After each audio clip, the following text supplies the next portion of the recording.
প্রশ্ন করার কেউ নাই, আমাকে জিজ্ঞেস করারও কেউ নাই, আমাকে আটকানোর কেউ নেই। বান্দা যখন অনুতপ্ত মন নিয়ে বারবার বলতে থাকে, রব্বে করিমের রহমত তাকাইতে থাকে, তাকাতে তাকাইতে এক সময় রব্বে করিম বলে, বান্দারে তোর বলার ধরনটা পছন্দ হয়েছে, তোর ডাকার ধরনটা পছন্দ হয়েছে, তোর চোখের পানি পছন্দ হয়েছে, তোর বলাটা পছন্দ হয়েছে।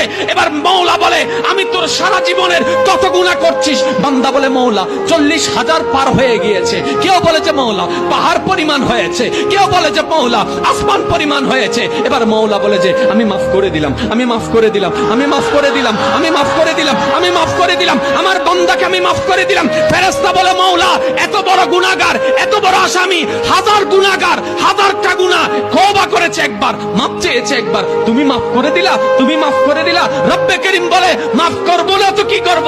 বান্দাটা কার দেখতে হবে না, বান্দাটা কার দেখতে হবে না, সে রহমানের কাছে মাফ চেয়ে যদি মাফ না পাই, তাহলে তো বিশ্বের কাছে মাথা নত হয়ে যাবে।